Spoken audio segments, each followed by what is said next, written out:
Yeah. So today's session is a presentation by Azadeh Akbari, followed by commentaries from Joshua and myself. Azadeh Akbari is an assistant professor in digital transformation at the University of Twente in the Netherlands. Currently, she is a Marie Curie Global Fellow working on her project regarding the um, digital authoritarian cities or smart authoritarian cities, to be more precise. So she joins us today from her research stay in Ottawa. And she is also a co-director of the Surveillance Studies Network and founder and director of the Surveillance in Global South Research Network, which aims to broaden the surveillance studies to understand the dynamics of surveillance and its potentiality for assistance in non-Western discourses and context.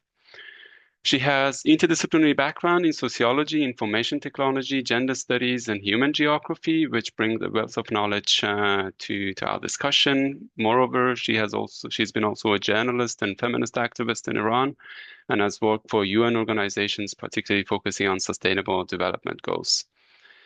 And in today's session, she'll be talking about digital resistance and digital authoritarianism in the context of Iranian women rights movement. And following that, we have a commentary by Joshua. Joshua is an assistant professor at Ateneo de Manila University in the Philippines. And his research evolves around how individuals understand themselves and their social worlds in the midst of the political and technological changes. And with all that, I would pass the mic to you, Azadeh, and you can begin your presentation. Thank you very much for your kind words and for the invitation. I have never presented this research to psychologists, so if I make mistakes, you can correct me afterwards. My work is very much rooted in geography, let's say, but it's very interdisciplinary, as you said. I generally work on digital authoritarianism and information and communication technologies for development and data justice. So this has not much to do with psychology. In my recent work, I work a lot on dehumanization in dehumanization and datafication. So that's a part that I'm going to touch upon today a little bit, but obviously I cannot go deeply psychological on this topic. It's very new for me and it's quite interesting for me, and I welcome your feedback. Okay, let's start. Yes, I'm gonna share my.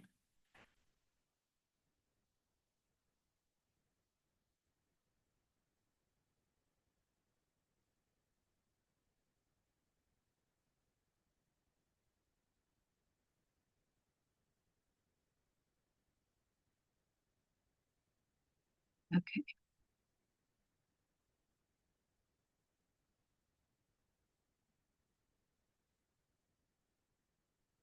Can you see everything?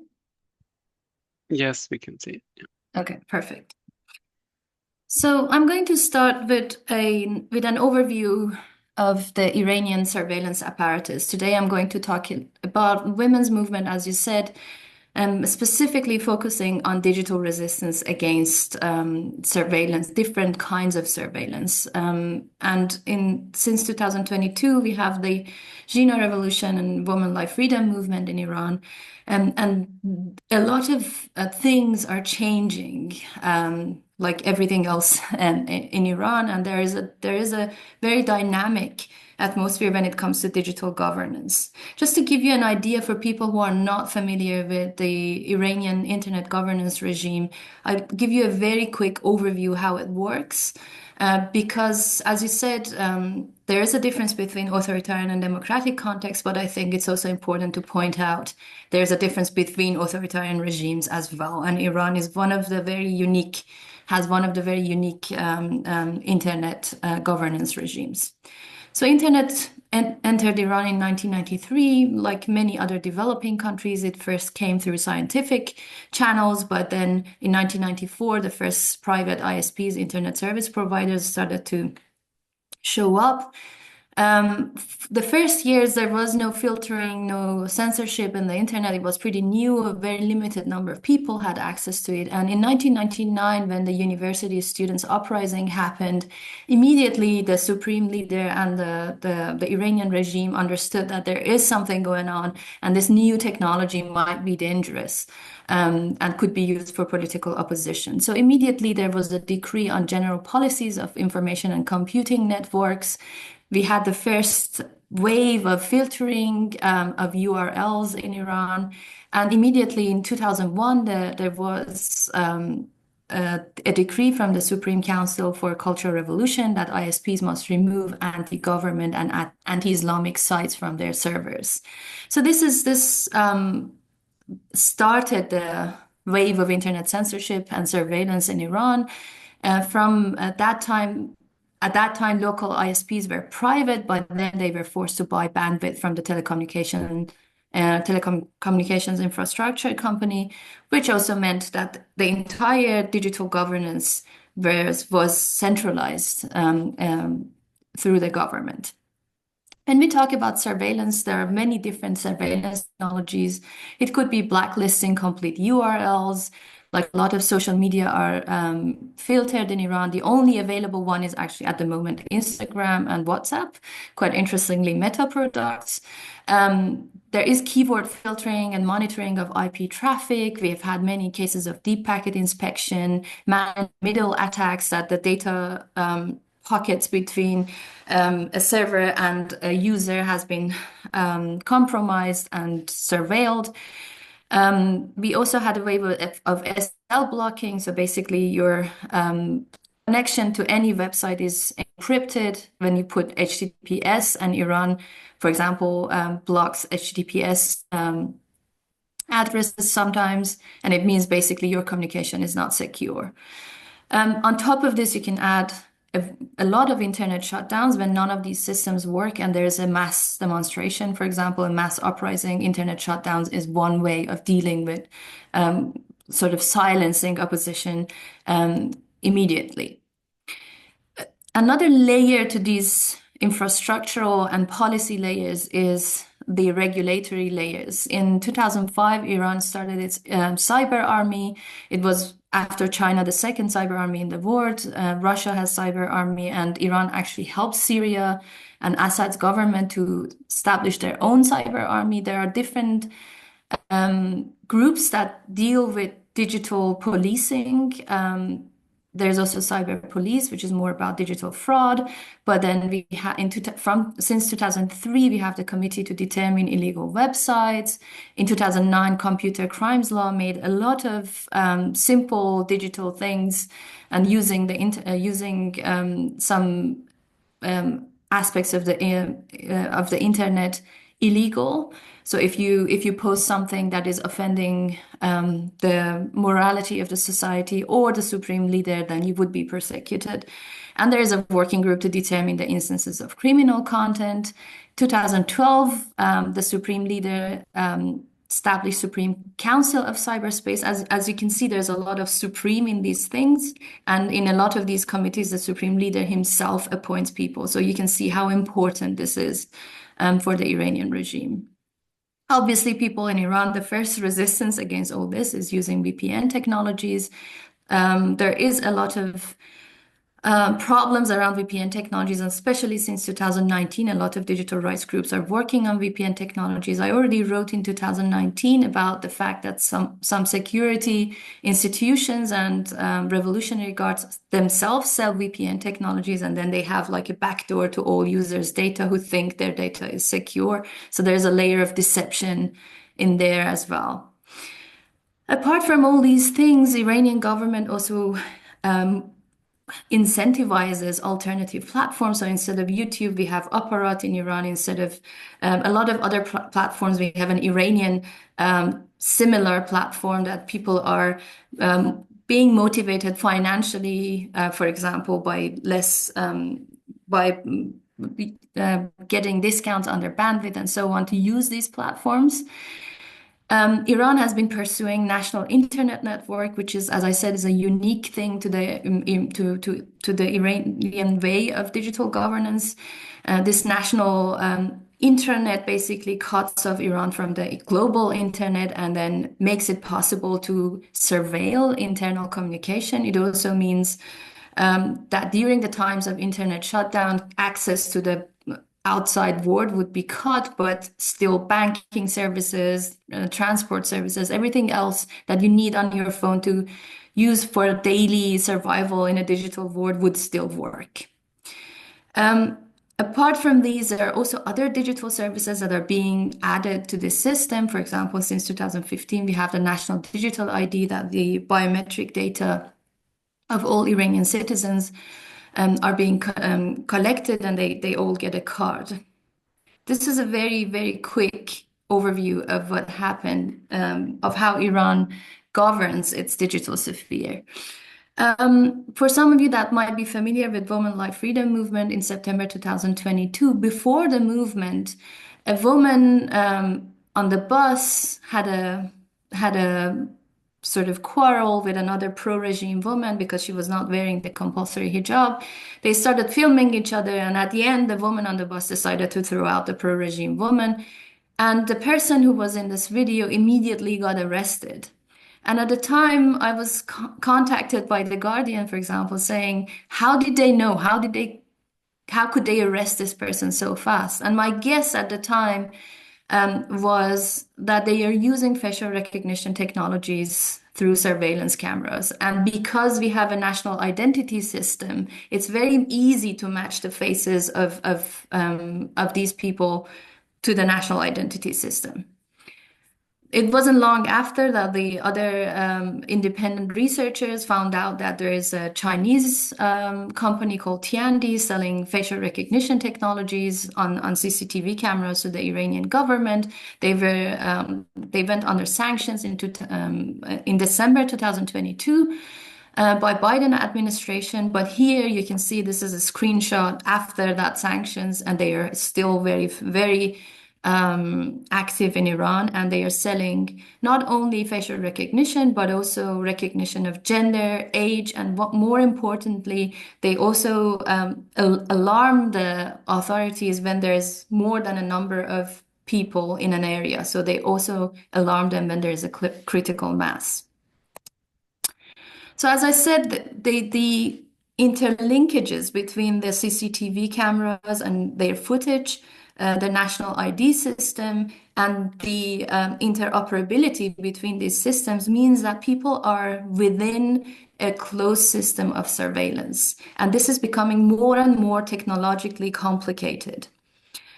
I call this digital development dilemma, and this is not unique to Iran. It's a phenomenon where the positive outcomes of digital development, for example, a digital ID that could be used for inclusion of more groups in the population, is shadowed, paralleled, or contested by unprecedented controlling possibilities enabled by the same procedures of digital transformation. So the biometric data of the national ID is being used for example, facial recognition of political opposition.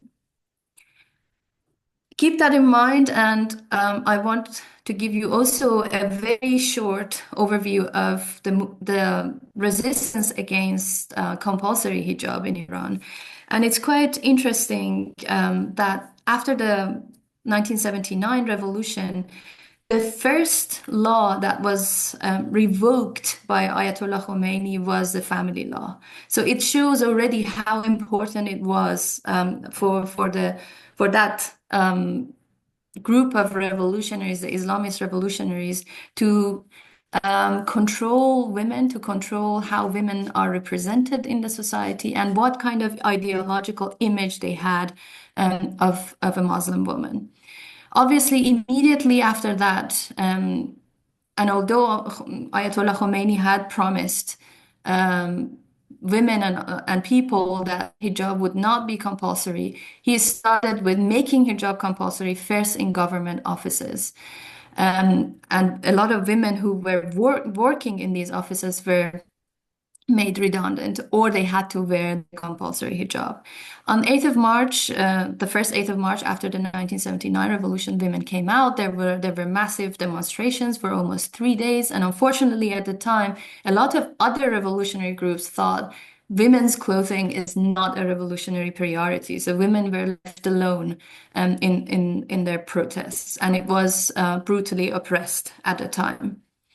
This went on, and what went on, and people from my generation are very familiar probably with this stickers everywhere that says we are afraid, but we cannot let women with bad hijab enter this place. And this was everywhere. It was in all public spaces, in restaurants, in parks, in universities, in there weren't cafes at the time very much, in every possible space that you can think.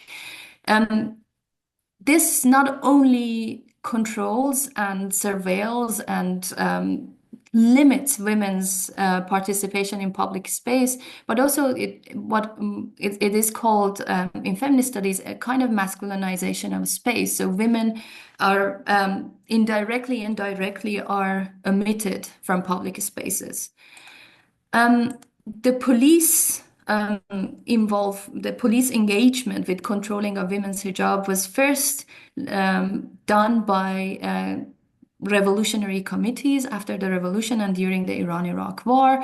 There was no legal ground for them, so they treated women as badly as they wanted, and they harassed women on the streets when they deemed their hijab is not desirable enough. During those years, we have the first punitive law, and that hijab has been mentioned.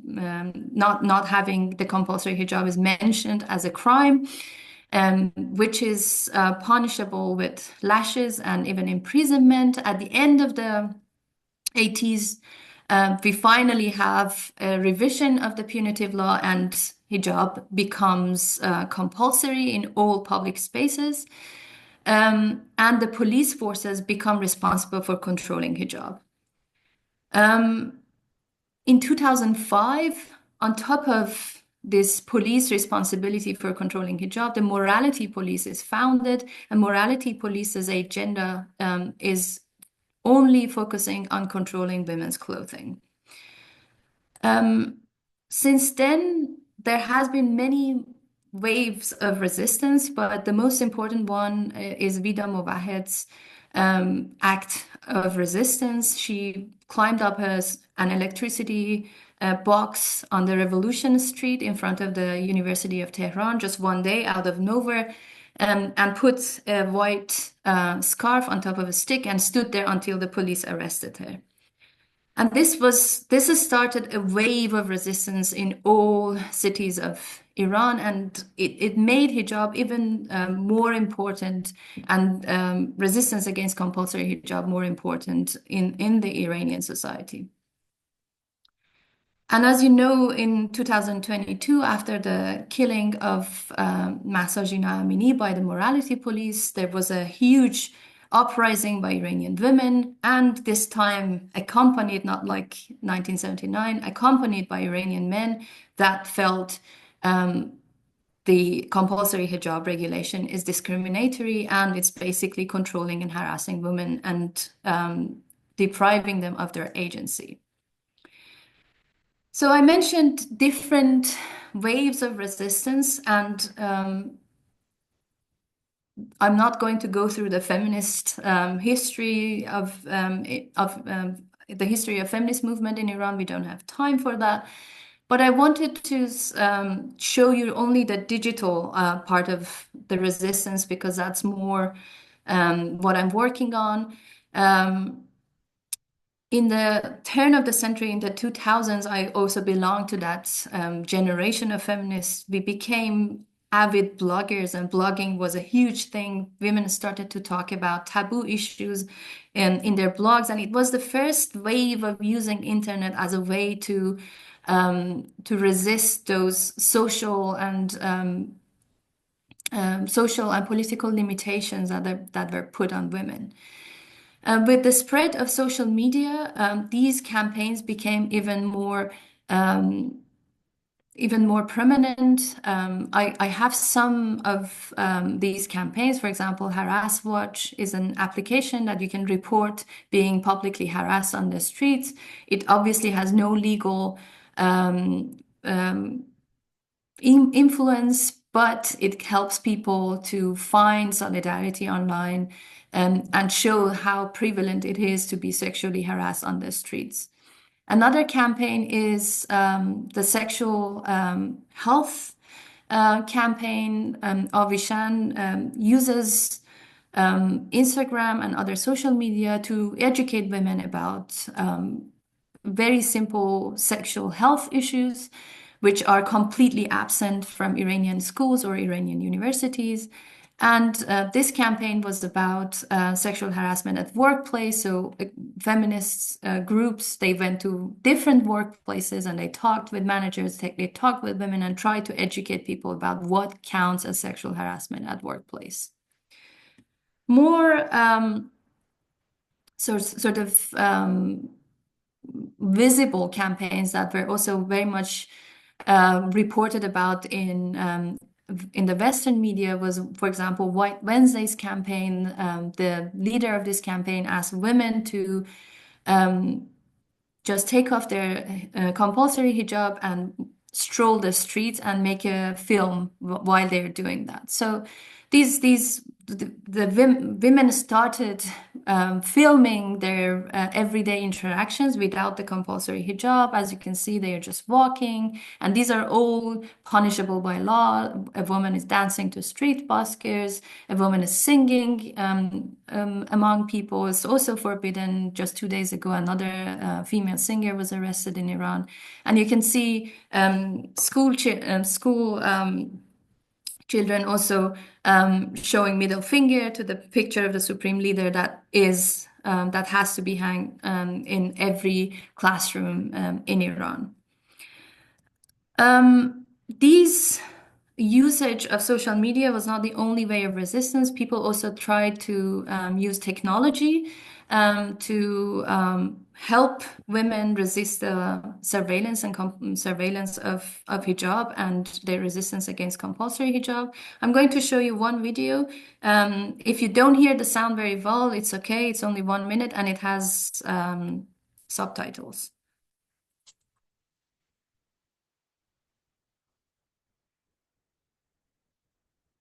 As that case is, dealing with the Marathi police is still a very demeaning and unpleasant experience for anyone, especially for young women who have to worry about how they dress when they exit their homes and have to constantly worry whether they're going to be encountered by the Marathi police. Growing up in Iran, we've gone through this experience, and we have friends that go through this experience. We saw technology as a very good opportunity to build a mobile app that can actually bring the power back to the citizens so that they can report the locations of these Marathi police and help others around them. We want to prevent this from happening to our mothers, our sisters, our friends. In 2014, there have been more than 3 million people stopped by Gasht Irshad. Tens of thousands were summoned to court and had to go through an ordeal, taken to the police station. And these figures alone angered and motivated us because we believe one is too many. Our optimistic hope is that one day our application will no longer be necessary, and maybe that day we can use Gershad as a traffic reporting app in Iran. So this is one example of, as I said, using technology. Obviously, mapping was open to everybody. So I don't think this app generally changed and revolutionized things, but it's a quite interesting, innovative idea how to deal with these problems. We see that people are becoming also more and more aware of the power of CCTV cameras and surveillance. So during the Women Life Freedom movement, there were many posters that were focused on CCTV cameras and how they should be broken. People wore masks and not to be identified and so on. My favorite picture of the entire movement was this picture of a CCTV camera in Tehran's underground that is covered with menstruation pads by women. And I think this is a very good example of how the body that has been controlled and surveilled for so long resists against a system that is trying to surveil and stop her from being in public spaces or express herself in public spaces as she is.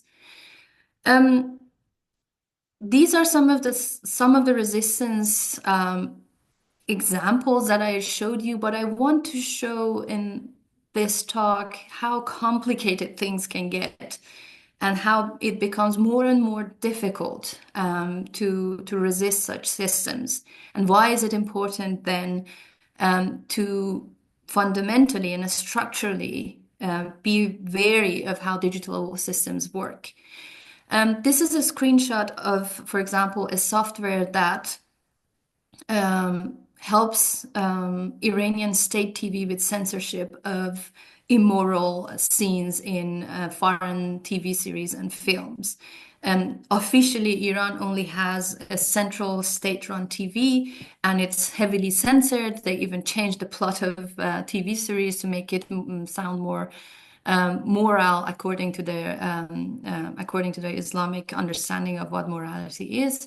Here you can see that there are different labels for different scenes, and it's obvious that an officer is training an algorithm. So in this case, this woman has been marked with cleavage, and as you can see, this is being automatized so that in future the algorithm will pick up the scenes that are not airable for Iranian TV. This is something from 2022. This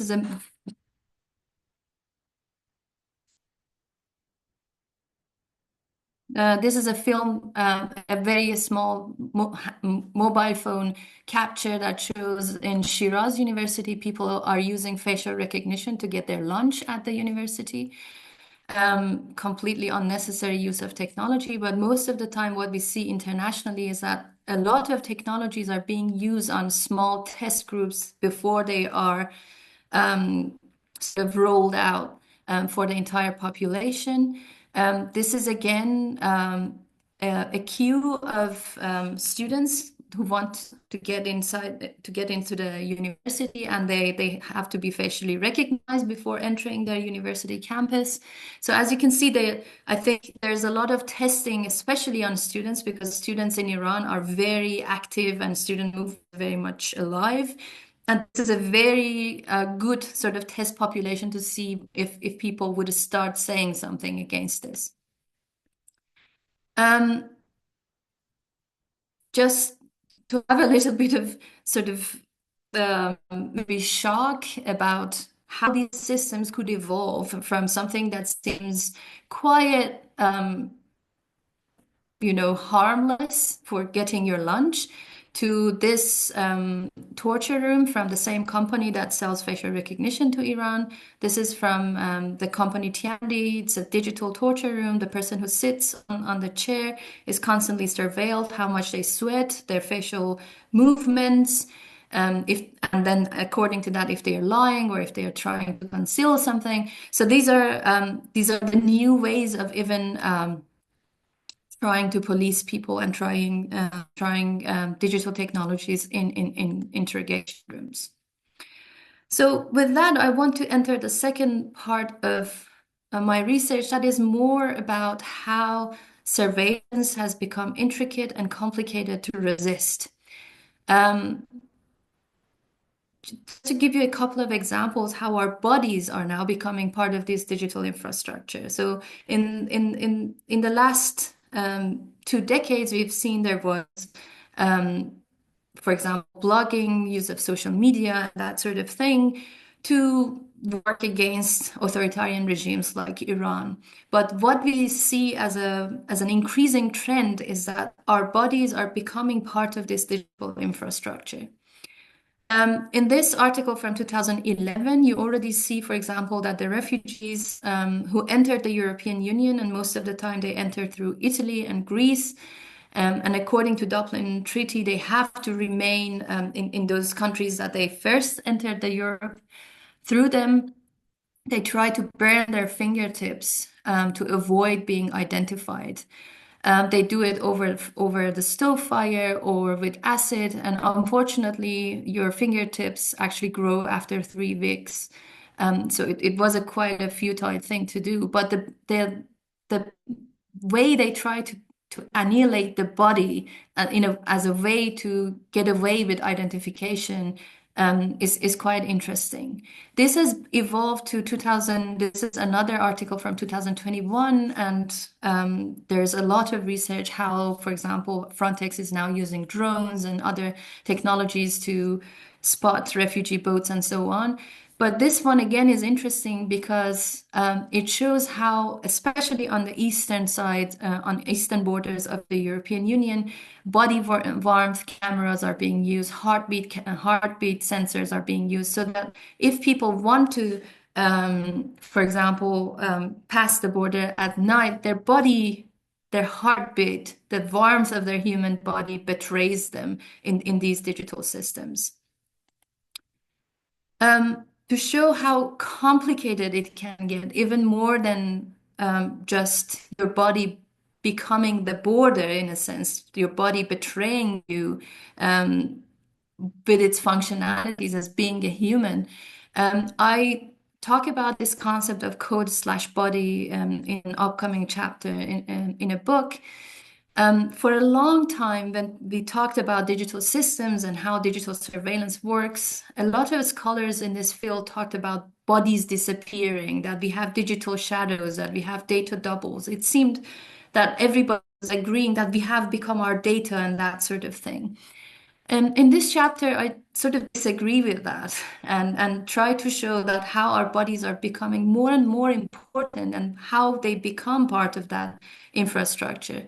In geography, we have a differentiation between coded space and code/space. So if you want to imagine the difference, coded space would be me using PowerPoint software presenting my research to you in a room. If the PowerPoint crashes, I'm still there and I'm still going to talk to you. So we are using software, but the space between us is still there. But now, if my laptop dies or if the Zoom has a glitch, then there would be no presentation. The relationship between the code and the space is dyadic, it's co-constructive. One cannot live without the other. I use this concept for the code and the body. So in cases, we see that it's not anymore like that if you leave Instagram, if you take off your Apple Watch, then you're not part of this data system. You are, especially in some cases, vulnerable populations are becoming part of the system. To give you an example, on the left-hand side, you see a monitor that does iris scanning. UNHCR, the UN High Commission for Refugees, has been using now iris scanning for a long time for refugees to buy daily stuff from supermarkets, for example. It used to be a debit card, and the cash aid would go on their debit card, and they would just get money from an ATM. And with this company, IrisScan, UNHCR started this scheme to stop fraud between refugees. And literally everything, their identity and their aid is loaded on a blockchain system and is connected to their iris. So if they want to pay in the supermarket in the camp, they have to let their iris being scanned. This scheme is now being used in different camps, refugee camps by the UNHCR. And if you think this is a small camp, this is Zaatari camp in Jordan. It is Jordan's largest city. So the refugees are so many that actually it is bigger than the biggest city in Jordan. So we see that the code and the body, it's if you want to be part of the system, your body becomes part of the system. Your body is co-constructed by the code and becomes part of the smart infrastructure. I call this a Mobius body, and I made this little video on my own immigration court because I was denied entry to the UK after years of living there. I was denied entry and I was so angry. I went to the court and it felt so weird to be inside and outside at the same time, to be accepted once and not accepted the other time. And I sort of argue that instead of thinking about annihilation of materiality, as people say, the bodies are disappearing, the body is actually becoming indispensable. Our biometric data, if you're passing through European Union and it has become so easy for us that we don't pay attention anymore, you immediately are identified by the system. So the body, as we have seen, becomes a bearer of the border, it becomes a means of identity. And the person itself becomes a producer, consumer, and the guardian of data circulation at the same time. So it makes social sorting much more easier. In my upcoming work, as I said, I work on the concept of colonized self. And this idea of colonized self is very much dependent on the concept of dispossession, the way Judith Butler and Atanuzia talk about in their discussion about dispossession. And they argue, this is the more psychological part of it, they argue that we are always dispossessed in two levels. The first dispossession is always for us to become subject to the society, become part of the society, or as the bearer of rights or subject to a legal system, we have to become dispossessed as part for some parts of our subjectivity. But what they argue, and is interesting for me in this context, is becoming dispossessed. So this is a condition derivatively created by deprivation of land, rights, livelihood, desire, or modes of belonging. So they look at it in colonial context, in apartheid context, in trans rights context, and so on, to see how some individuals become dispossessed. In this paper, I argue that what I call uneven datafication, so that if we think about the idea of uneven development that some post-colonial theorists talked about, that capitalism is basically dependent on unevenness, that there is always a core and there are always periphery countries, and these core countries are profiting from the colonial relationships, from the imperial relationships with the periphery countries. This becomes again repeated in uneven datafication, in uneven development in data political economy. So, and I argue this unevenness is an intrinsic feature of the political economy of data. There should be some groups of people that are completely robbed of their data for the system to work. And this unevenness manifests in the exploitative exchange of personal data for minimal or no compensation. So we constantly give up our data. And it's very much similar to colonial dispossession. So you mentioned Zuboff, and Zuboff sort of made surveillance capitalism famous, but before her, there were a lot of people who talked about these things. And for Zuboff, for example, capitalism is not problematic per se. So she wants to correct capitalism, bring it back to its correct course. In sort of contrast to that group of people that think about data colonialism rather than and the data colonialism rather than just thinking about how capitalism is using our data, they work more on this logic of dispossession, that how our data is being dispossessed and how we are dispossessed of our data, but at the same time, how this is sort of overlapping with the historical dispossessive dynamics that already exist. So if you are already colonized, if you are already in a vulnerable group, this data dispossession becomes even more difficult to resist. Oops, that was quick. So this is, I'm going to finish here with this very difficult question because, as I said, Sometimes resistance against these regimes is quite straightforward, and it seemed to be straightforward, but it becomes more and more complicated, especially when you are part of this system and your data is constantly feeding back and you're in this feedback loop with the system. That's why I also mentioned that I work at the moment on dehumanization and how these systems sort of targeting specific communities and specific populations as not worthy of human rights or of their digital rights, or being targeted to be sorted out of systems that might benefit them from social care, from receiving aid, and that sort of thing. If you want to see a very extreme example of what's happening, you can just look at what Elon Musk is doing in the US at the moment. It's like the scariest scenario that could happen to all of us.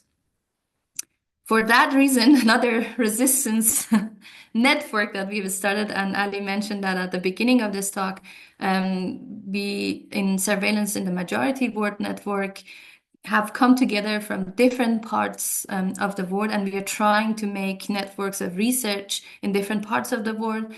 Membership is free, so if you're interested in these topics, please join us. We have a monthly newsletter, and we publish things that are publish research, papers, and podcasts that are interesting and are about surveillance, not from a Western-centric point of view, but from a sort of majority board perspective. Thank you very much. Yep. Thanks, Azadeh, for giving a comprehensive overview of different surveillance features and also its implication for control and resistance. That was great. So we have two commentaries, one by Joshua and another one by myself. Do you want to go first, Joshua? Oh, yeah, sure. I don't mind going first. Can you hear me? Yeah. Yep. Is it good? Yep. All right. Hello. Thank you so much, Azadeh, for the amazing talk. I learned so much, and thanks also again to Ali for inviting me again. Azadeh, if I may, I was really I really had to respond to one of the opening points that you kind of started off your talk with, which was that your presentation did not have much to do with psychology. I found myself a little bit amused by it, and also somewhat, I think, inspired, because I like to think that one of the things, especially this community has been invested in, has been to make these sorts of questions and these broader zones beyond the sort of standard affect, behavior, cognition triangle, to make these things the interest of psychology. And so thank you for speaking with all of us. I definitely learned so much, and you've given me a lot to think about.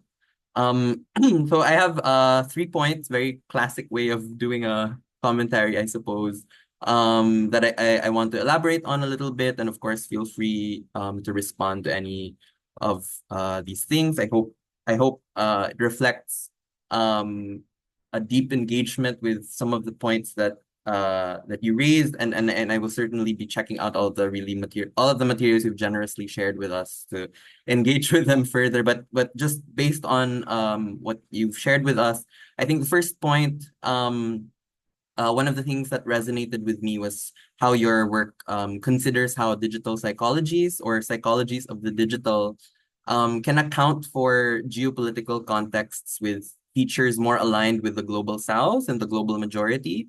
I think, of course, this has been a move in all areas of psychology and perhaps the social sciences more broadly. But I think your way of doing it really shows that, especially in psychological research, we tend to deal with these things in terms of the psychology of fact-checking and countering misinformation. And of course, these are very important areas of work, but they also arise from a particular historical conjuncture of like national politics, and international relations in the West, for instance, intersecting with questions of online manipulation and propaganda, typically by foreign actors. But I think what your work really highlights is that, these questions and responses are important, but they cannot be the be all and end all in settings where often it's the state right? Who is the so-called bad actor. It's not coming from outside, it's coming from inside the house. So especially when classic psychological work in this, especially in the West, tends to extend towards broader calls for better regulation, right? State control is not exactly the solution to problems in the global majority, right? So work like this, which you've shared with us, is crucial for having psychology and other relevant social scientific disciplines confront realities that face much of the world but are not typically centered in these discussions. So, and I want to say that it's important not only so that our global realities are ignored, but I think it's also a really important voice that really needs to be heard. If I can jump off one of the points that you also raised early on about the digital development dilemma, I think when we have a globally lopsided focus on purely digital regulation, these tools, which might be positive in certain contexts, may end up reinforcing authoritarian discourse to tighten control and surveillance over the online and offline world. So that's the first point, I suppose, to expand the geopolitical contexts and assumptions that we have. So thank you for that. The second point of reflection that I had to do with your explicit focus on women in Iran. So in my previous point, I talked about expanding to other typically marginalized settings, geopolitical contexts. But I think there's also a lot of value in what you do to thicken the focus within a particular context. So especially by giving bodies, sexed, gendered, to the people, right, that we study and learn from in digital psychology. So when we talk about misinformation and disinformation, I think, or surveillance in this case, I think, it often gets lost how different people will experience the violence of digital harms, technological harms, depending on how they're oriented within, various matrices of domination and subjugation. And when we recognize that, it's also further important to acknowledge how strategies of resistance are likewise enacted along those same material and symbolic landscapes. So I think, it's just I thought it was really interesting to sit with the examples that you raised, like, for example, women facing structural constraints on their physical appearance and their manner of dress. In that particular context, mere visibility in the online public sphere can constitute a really powerful form of digital resistance.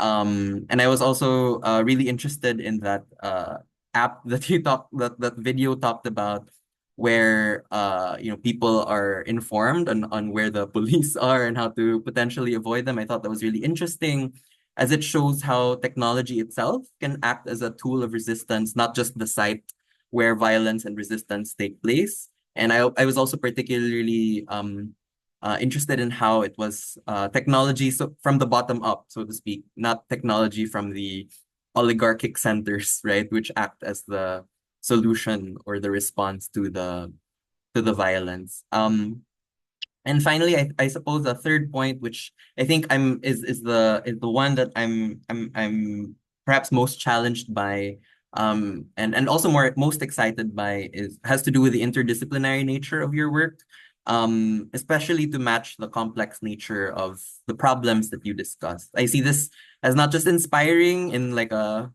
feel good sense, but also very practical and empowering. So speaking from my own position as a psychologist and computer scientist, I think your work shows some really interesting other directions, so to speak, which challenge psychology to shake up its foundational assumptions, especially when the phenomena it wants to study can't be easily simulated in a lab or captured in a survey, right? I think the methods and data that you bring up go so far away from the conventions that they but in order to rise to the challenge of the problems that you're interested in. And I think it was so I really learned a lot from the ways that you drew upon history, economics, policy, even specific tech know-how, in order to rethink the body, the way that it's not just, it's not just like an abstract body that's sitting in front of a computer, right? But how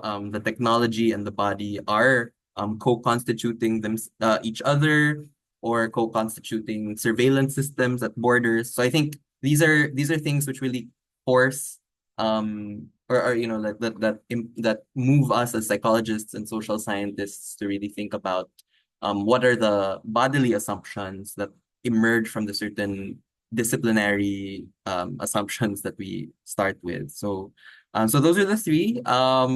The geopolitical contexts, the gender and the specific bodies that engage in resistance and are subject to violence, and finally the interdisciplinary nature of your work. So all 3 points of reflection really being just ways for me to thank you for such a wonderful talk, and I hope we can talk more after this. So thank you. Thank you very much. Yeah, thanks, Joshua. You made my job much easier so that I don't have to talk for long. So it's good. Yeah.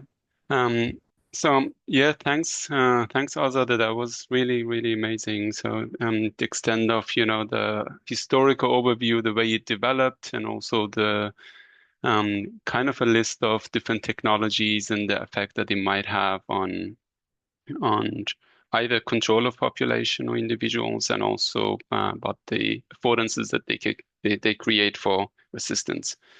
So I'm going to actually mention only 2 points on top of what Joshua already mentioned. So based on your presentation, I basically come up with a typology of resistance that are possible against the digital sort of authoritarianism.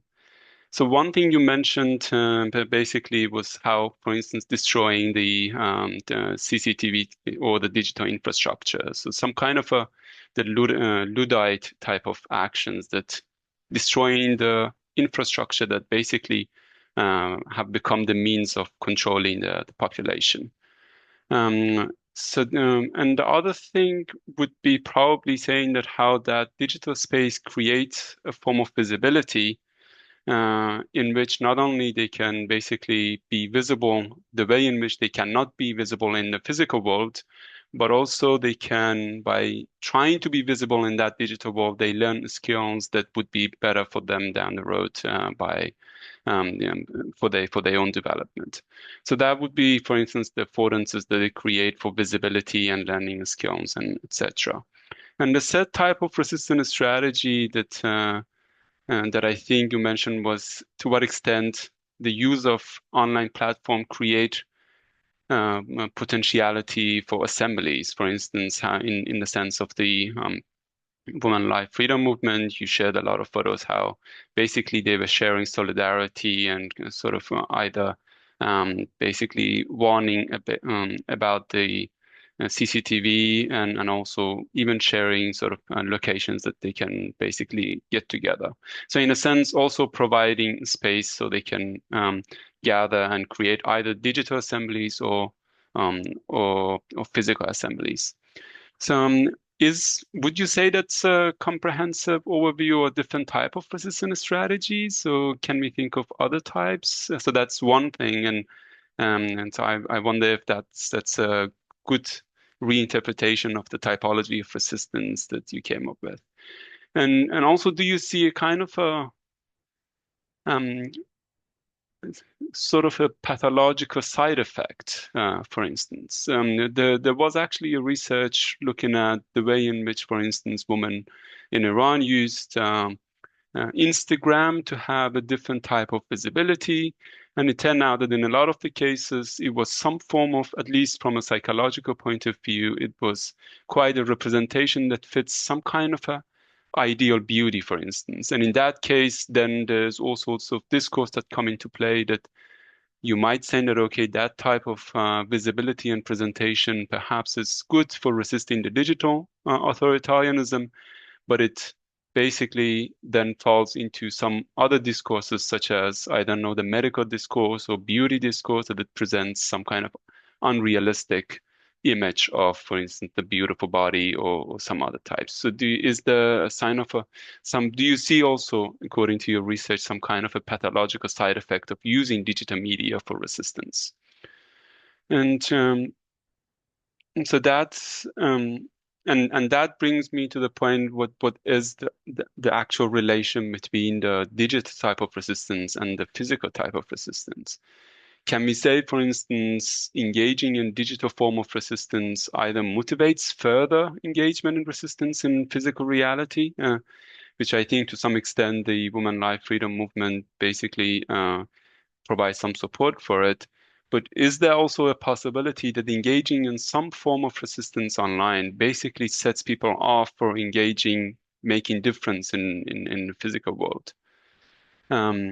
And if you have some thoughts on the dynamics of the shift in terms of the resistance in the physical and the digital world. Yeah, so that I have some thoughts on the focus that you had on the body at the end. I'm not, but I'm a little bit mindful of the time. So we'll see. I'm going to end it here, and we open up for question and answers. And if there was time, we can go into it a little bit more. But I guess you can let's say that you have a few minutes to respond to one or a few of the consents, and then we can open it up for question and answers from audience.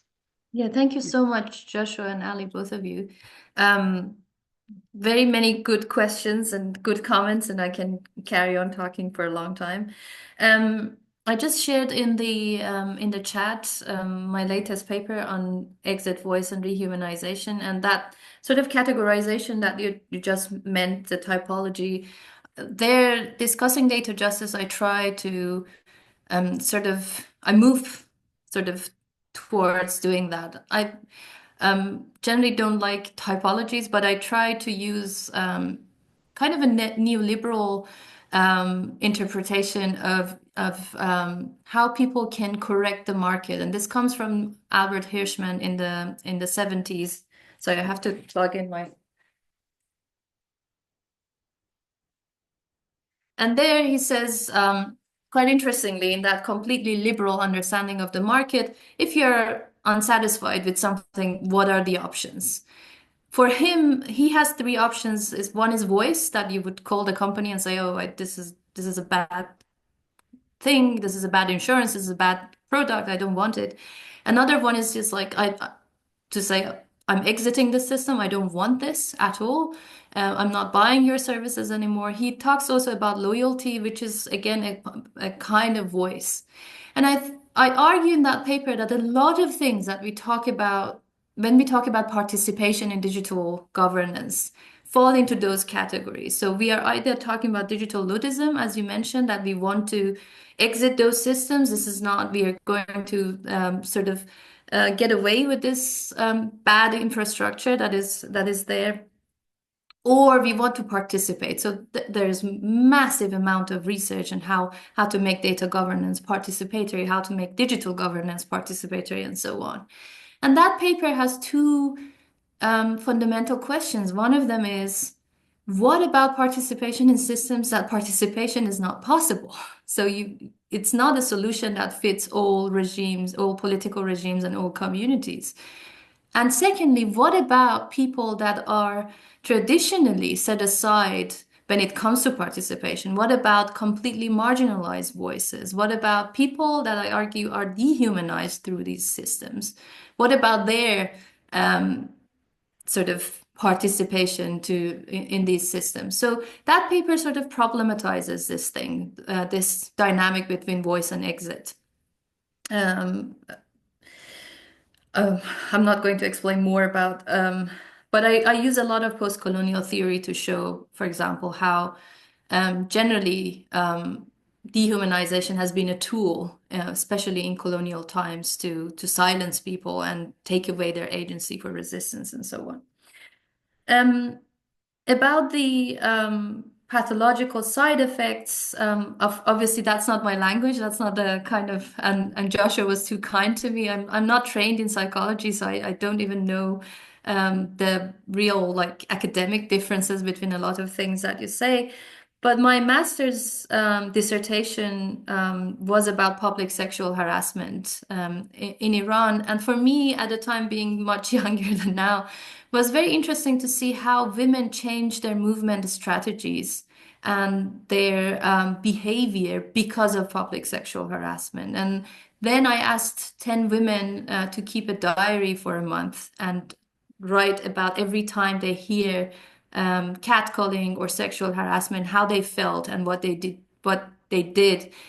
And it was, again, very interesting for me that a lot of women, in response to sexual harassment, said, don't you have a mother or sister yourself? So it was interesting for me that they reminded men of a very traditional gender system to protect themselves against their harassment. So all this dynamic became interesting for me. And I think in digital, this kind of dynamic still goes on in a lot of social media platforms as well, and in public spaces as well. So if you ask any Iranian woman, Indian woman, a lot of Arab countries, Egypt has the same campaign against public sexual harassment. This affects women and women's strategies for movement in public space. What time is okay? What street to take? What alleys are not safe?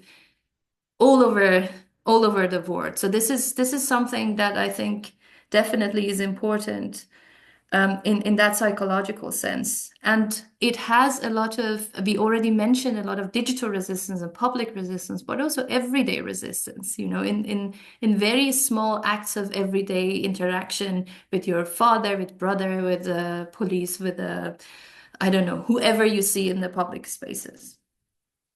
And finally, thank you, Joshua, for mentioning interdisciplinarity and responding to a comment in the chat. I think interdisciplinarity is not just a nice word that we use, and I really, really believe that if we want to tackle some of the complex issues that arise by these technologies, we really need to work interdisciplinarily. And I have started since last year to work much closer with computer scientists. And we are publishing a paper about what care means in computer science and how can we translate care to a very sort of technical jargon of computational sciences. And I think this is our only way. This is the way that academia can actually have an effect in what's happening outside academia. Okay, yeah, I think I'll answer the questions now. Yep, great, thank you. So now it's open for questions from the public, from audience. Any questions, thoughts, feedbacks?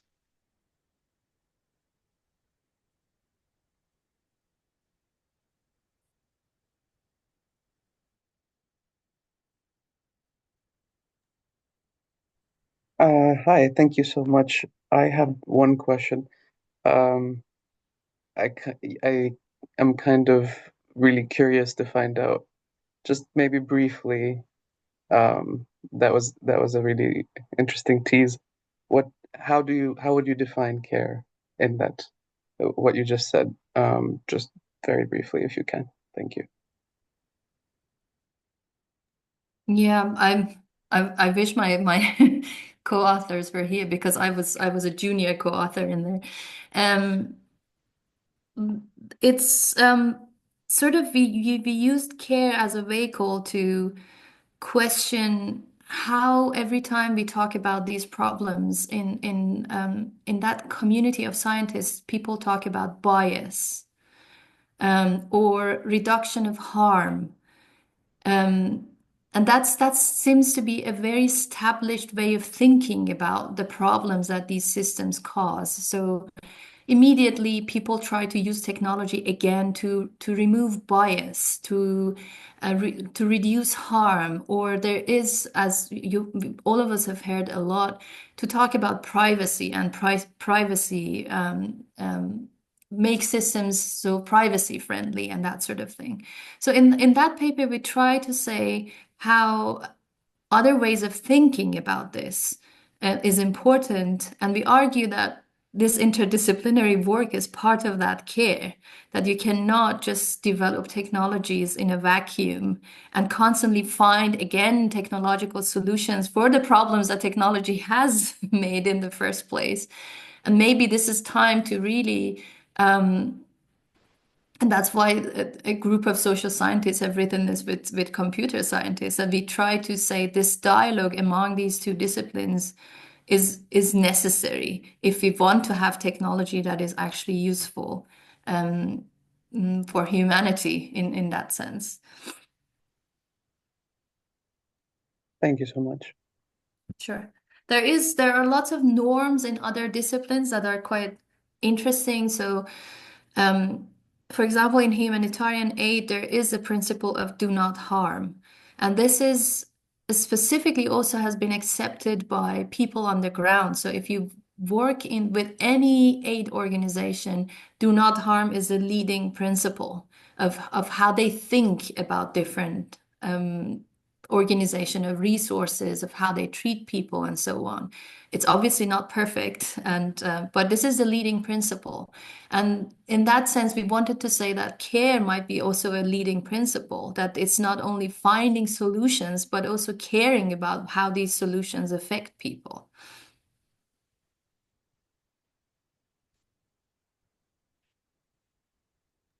I mean, would you say that you could potentially argue that do not harm is too minimal a criterion to consider I compared think, to the idea of affirmative care for yeah, I think do not harm is definitely important, and it has been very useful in, as I said, in humanitarian aid section. It comes from that sector, sort of has crawled back to a lot of other sectors. But um, I think it's not enough when it comes to innovation and technology. Um, yeah, I'm going. Otherwise, I have to talk a lot more. I think I'll stop there. Yep, great. Any other questions? Johanna? Yeah, I know you said you don't like typologies, but I do. So I'm curious if you could, how you see digital resistance in relation to some other categories of resistance that are commonly distinguished. And you mentioned one, everyday resistance. And obviously, there are different manifestations of digital resistance, so there might not be one answer, but just whether you see digital resistance as like a tool that is used for other forms of resistance, such as collective action, or, you know, a category in and of itself, or in some ways, some forms of it can also be forms of everyday resistance. So just how you think about it theoretically along those different dimensions of resistance. Um, I just think it's very difficult sometimes to draw lines between different kinds of resistance. So imagine you are an Iranian woman, and you go out and you decide not to put on the compulsory hijab, and you already know you would be you would be probably could be arrested by morality police if you're spotted. You would know that.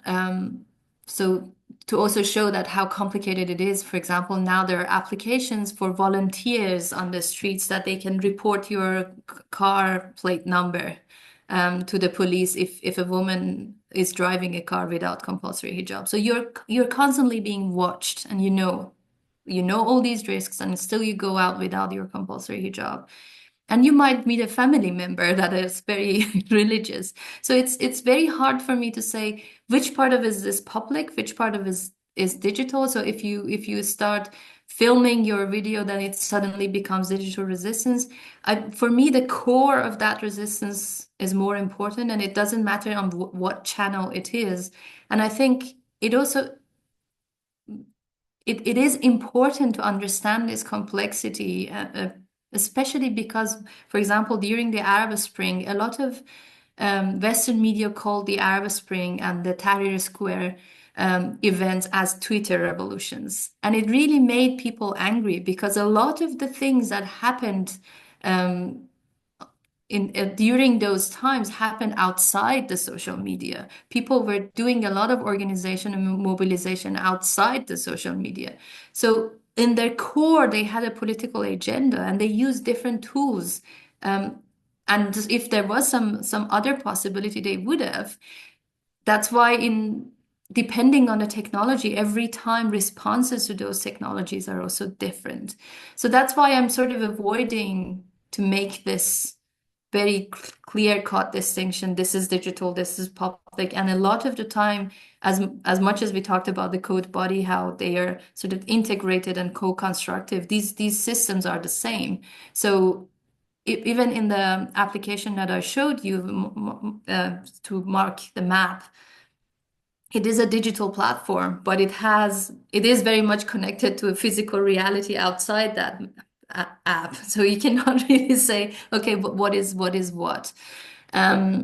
And I think all these forms of resistance, it's very much defined by what agenda they are following. And in the paper that I first wrote about this, different kinds of technologies and how they are used, I did a content analysis of, for example, White Wednesday's campaign Instagram account. And it was very obvious that obviously a lot of it was about resistance against compulsory hijab, but it also had large overlaps with labor movements, with the human rights movements, with women's right to attend, for example, football matches, acid attacks against women, public sexual harassment. So you could already see that there is a massive intersection of different kinds of even resistance themes in one in one movement. So that's why I said I think it's more important to see what the resistance is about and how then people are using different kinds of channels to express that resistance.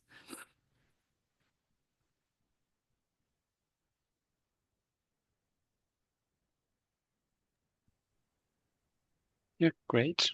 Is there any other questions?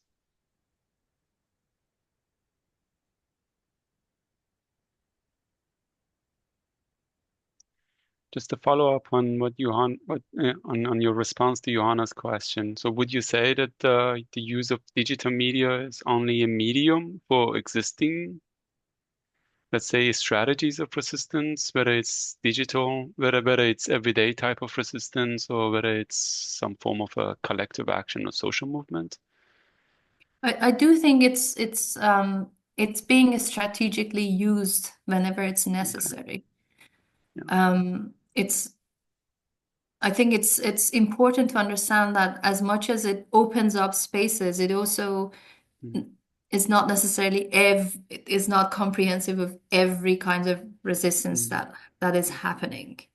And for some people, it might be not even the morality police, but your very traditional conservative family that taking off your hijab in that family would be a much more complicated kind of resistance than you know, doing it on social media and so on. So I don't want to disqualify sometimes very personal or small acts of resistance. Yeah. Okay, great. If there's no other questions, so we can call it the day. So I see that some of the hardcore audience are still in the room. So I'm gonna put the link to the form that you can submit a proposal for presentation in our series. And also, if you want to be updated on the events that are happening, you can also sign up for the mailing list or ask your colleagues or friends who are interested to be part of it. And I won't be posting the video of the session to our blog, which I put the link in the chat. So thanks everyone for coming. Yeah, hope to see you again soon. And thanks a lot for Azadeh for joining us today and doing the great presentation. That was really nice. And thanks Joshua for also joining and for the nice commentary. Yeah, thanks for having me. That was amazing. Thanks for the great questions and commentaries. Yeah, with pleasure. So I'm going to stop the recording now.